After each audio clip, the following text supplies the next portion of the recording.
Hey everybody, this is Candice Adewale of the Loving You Lifestyle, and I am back this week with another video. How's everybody doing? I hope well. Tonight we're going to be talking about the importance of emotional intelligence in your level up. I think by now we are all aware of how living a consciously feminine lifestyle encompasses being highly aware of our emotions. High value feminine women understand the workings of their heart space and how to navigate and express their emotions.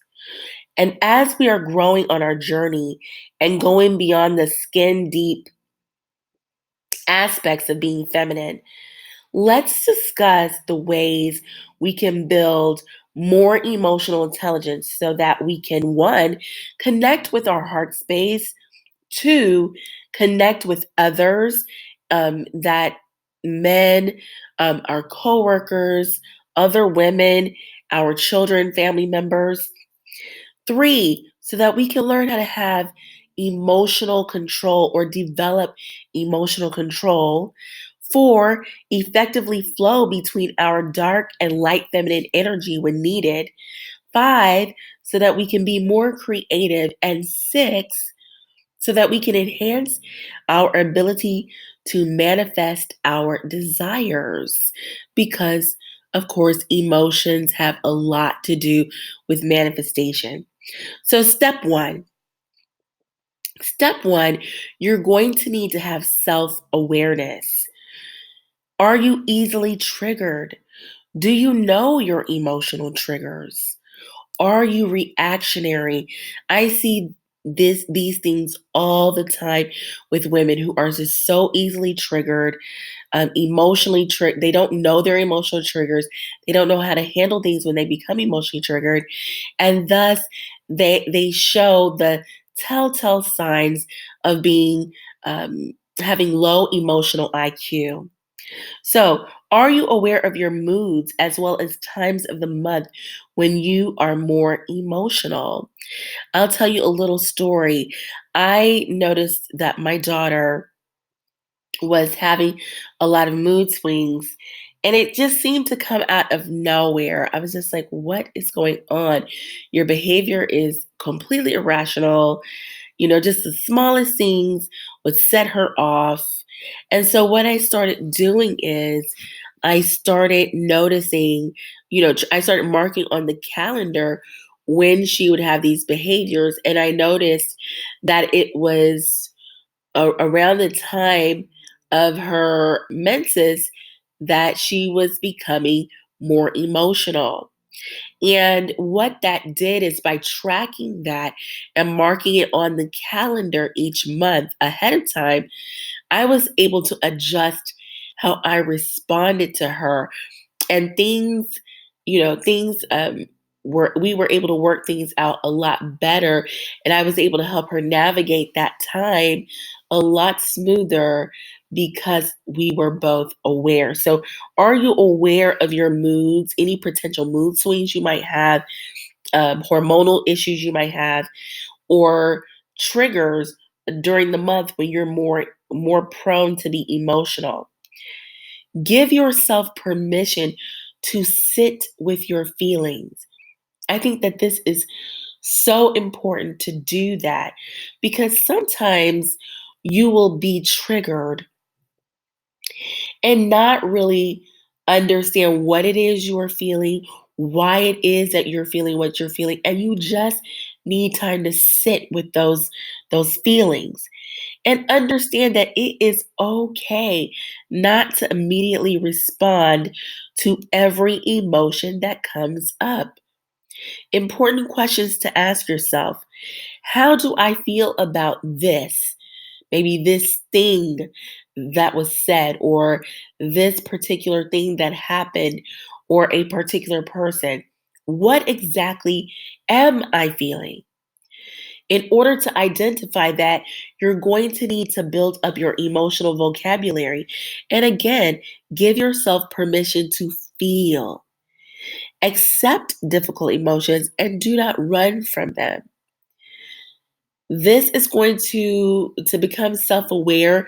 You're going to need deep introspection. Are you being overly sensitive, perhaps? Maybe you're not being overly sensitive.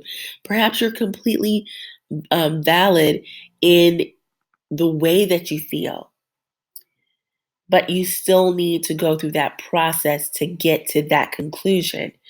Step number two, learn to manage your emotions. Do you know what to do when you are feeling a particular way? Have you created a plan to manage your emotions? The important questions to ask yourself in order to learn how to manage your emotions is one, how should I respond or react? I think that's especially important if you find that you are reactionary. Who are reactionary usually react without um, thinking, so they're very impulsive in their reactions when they're emotionally triggered, and that definitely is a sign of low emotional IQ. If you are reactionary, low vibrational, and functioning in your masculine energy, you may become aggressive, demanding, controlling, confrontational, including physically confrontational or critical when you are triggered and then respond impulsively. Your management plan for becoming learning how to manage your emotions, learning how to react and respond, and becoming higher in your emotional intelligence may include meditation, journaling, learning effective feminine communication skills, which will help you to be firm yet feminine. It may also include herbal supplementation to help you manage your emotions, like St. John's wort and suffonine. Learning how to adapt and flow. So very feminine to do that, but learning to adapt and flow. Practicing good old self control, because do you really need to utter out loud every word that comes into your mind? Yeah, I don't think you do. Step number three, social awareness. Are you able to empathize with others? Being empathetic is a very light feminine attribute that is very important. Understand the nonverbal cues of communication, like body language and facial expressions, and when someone may not be connecting with you, so you can shift. A lot of times, if you're communicating with someone, they will be sending nonverbal communicative signals that they're not responding well to what you're saying, or maybe they don't want to be in your presence anymore. Learn those cues so that you can shift and connect. Do more listening than talking. This is very important, especially if you are a talker, and especially if you're controlling as well. Understand human needs and how humans connect through communication. So start reading articles on human needs and how to connect through communication. That's one of the ways that I um, have enhanced my emotional intelligence over the years. And I will say that I think that I'm naturally emotionally intelligent, highly emotionally intelligent, and I always have been from a very young child. Um, Learning how to connect with people. And that's one reason why I'm very skilled at connecting with a wide variety of people. Want to also say incorporate feminine touch when you're communicating. A light touch on the shoulder, or hugs, or a rub on the back are all different ways that you can incorporate light touch and communicate that you have the ability to connect with others. Step number four, bridge communities and focus on building relationships, because feminine women bridge communities. Are you using connective words when you speak, like us, we, our, and win win? And speaking of win win, make sure to look for win win situations whenever you come across any kind of conflict and you're looking to build bridges with other people. Network. That's up next. Network. The more you get out of your little social box, you will understand how to deal with a diverse group of people. You'll also learn social cues from different groups and cultures and not be so easily offended.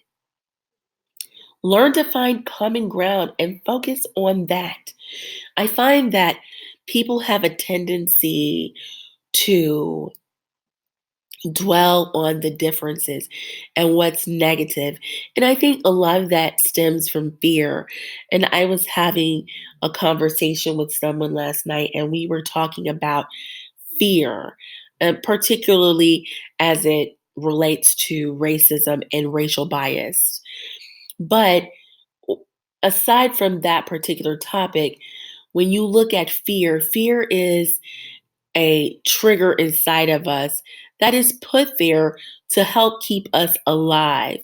But when it becomes, when we allow our fears to just run wild, what happens is we can tend to focus on the negative. We can tend to focus on what is different. And then that creates a divide.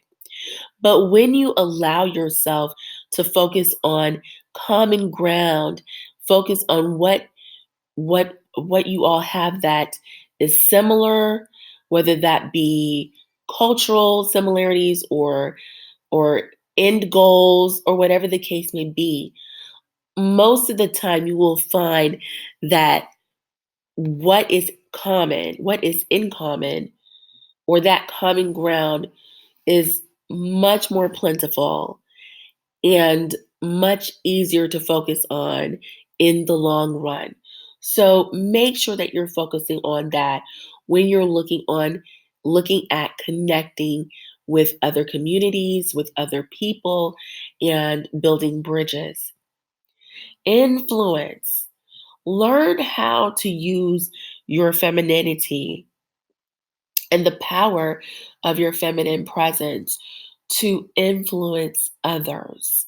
A lot of times when I see women trying to influence others, it usually is very forceful, and a lot of women feel like they're taking a back seat when they are not uh, in control, or their points of view or the direction in which they want things to go is not happening when they are up front and center.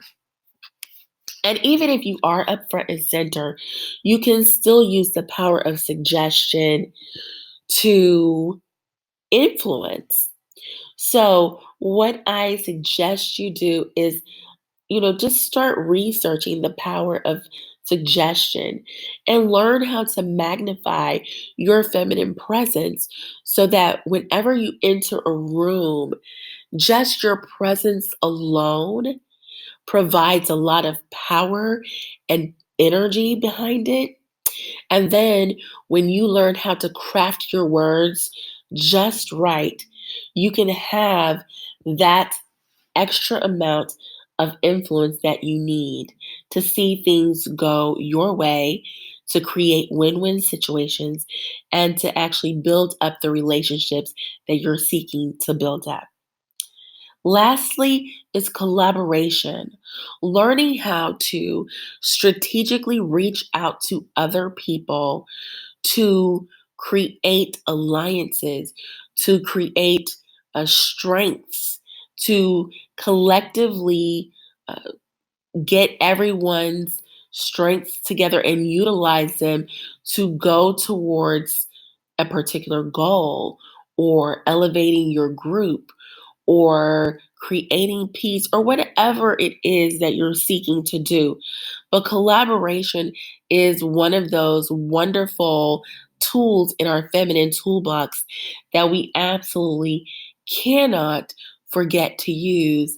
And it definitely When once you learn how to do that and you do it often, it will definitely help you to increase your emotional intelligence.